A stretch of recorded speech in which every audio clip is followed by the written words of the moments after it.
India, जो अपनी biodiversity के लिए जाना जाता है, एक बहुत बड़े संकट से जूझ रहा है।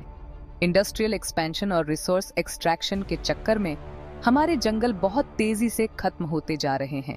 इस डिफॉरेस्टेशन के नतीजे बहुत बुरे होंगे। ये डेलिकेट इकोलॉजिकल बैलेंस को ही नहीं, बल्कि देश के भविष्य को भी खतरे में डाल रहे हैं। हिमालय से लेकर पश्चिमी घाट तक हमारे जंगलों पर लगातार हमला हो रहा है, जिससे बंजर जमीन और एनवायरमेंटल डिग्रेडेशन का लेगेसी पीछे छूट रहा है। नुकसान इरिवर्सिबल होने से पहले एक्शन लेने का समय अब है। स्टैटिस्टिक्स बहुत ग्रिम है। हर साल लॉगिंग, माइनिंग और इंफ्रास्ट्रक्चर प्रोजेक्ट्स की वजह से फॉरेस्ट कवर का एक बहुत बड़ा हिस्सा खत्म हो जाता है। इस रैम्पेंट डिफॉरेस्टेशन का बहुत दूरगामी प्रभाव पड़ता है, जिससे रेनफॉल पैटर्न्स प्रभावित होते हैं, टॉप सॉइल का इरोजन होता है और अनगिनत प्रजातियां अपने नेचुरल हैबिटेट से विस्थापित हो जाती हैं। जिस हवा में हम सांस लेते हैं वह भी कॉम्प्रोमाइज्ड हो रही है, क्योंकि हमारे ग्रह के फेफड़े कहे जाने वाले जंगल गायब होते जा रहे हैं। हम एक इकोलॉजिकल डिजास्टर के कगार पर हैं और इस सिचुएशन की अर्जेंसी को नजरअंदाज नहीं किया जा सकता है। डिफॉरेस्टेशन के नतीजे पूरे भारत में अब फील किए जा रहे हैं। तापमान बढ़ रहा है, जिससे हीट वेव्स ज्यादा फ्रीक्वेंट और इंटेंस हो रही हैं। बारिश के पानी के सोर्सेज सूख रहे हैं, क्योंकि वाटर साइकिल्स को रेगुलेट करने में जंगल बहुत क्रूशल रोल निभाते हैं।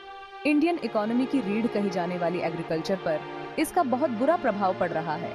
क्रॉप यील्ड्स में गिरावट आ रही है, जिससे लाखों लोगों की फूड सिक्योरिटी को खतरा है। डिफॉरेस्टेशन की ह्यूमन कॉस्ट अनगिनत है। इंडिजिनस कम्युनिटीज जो सदियों से नेचर के साथ हार्मनी में रहते आए हैं, उन्हें उनकी एंसेस्ट्रल लैंड से विस्थापित किया जा रहा है। उनके ट्रेडिशनल नॉलेज और वे ऑफ लाइफ पर खतरा मंडरा रहा है। जंगलों के नष्ट होने का मतलब है वैल्यूएबल मेडिसिनल प्लांट्स और अदर नेचुरल रिसोर्सेज का भी नष्ट होना। हमारे एक्शंस के कॉन्सिक्वेंसेस बहुत फार रीचिंग हैं और आने वाली पीढ़ियों को हॉन्ट करते रहेंगे। ओजोन लेयर का डिप्लीशन, जो हार्मफुल अल्ट्रावायलेट रेडिएशन से हमारे ग्रह के लिए एक प्रोटेक्टिव शील्ड का काम करता है, डिफॉरेस्टेशन का एक और गंभीर परिणाम है।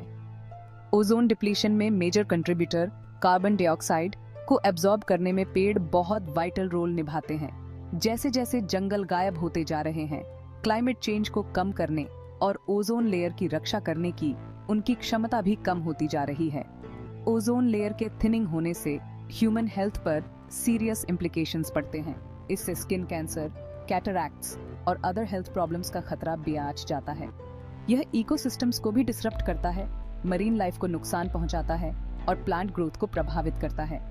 इनएक्शन के कॉन्सिक्वेंसेस इतने ज्यादा हैं कि उन्हें इग्नोर नहीं किया जा सकता है। ओजोन लेयर की रक्षा और अपने ग्रह की सेहत को प्रिजर्व करने के लिए हमें अभी एक्ट करना होगा।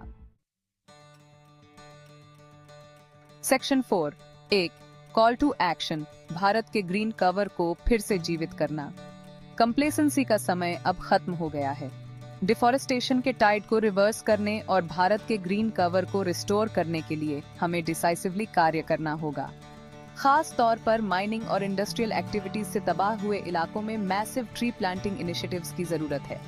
अबैंडन्ड कोल माइंस को हरे भरे जंगलों में ट्रांसफॉर्म किया जा सकता है, जिससे स्कार्ड लैंडस्केप्स में फिर से जान फूंकी जा सके। इस एंडेवर में हर नागरिक की अपनी भूमिका है। हम अपने कम्युनिटीज में पेड़ लगाकर, रिफॉरेस्टेशन पर काम करने वाली ऑर्गेनाइजेशंस को सपोर्ट करके और अपने जंगलों की रक्षा करने वाली पॉलिसीज की एडवोकेसी करके अपना योगदान दे सकते हैं। एजुकेशन और अवेयरनेस बहुत क्रूशल है। हमें आने वाली जनरेशंस को पेड़ों के इम्पोर्टेंस और डिफॉरेस्टेशन के कॉन्सिक्वेंसेस के बारे में सिखाना होगा।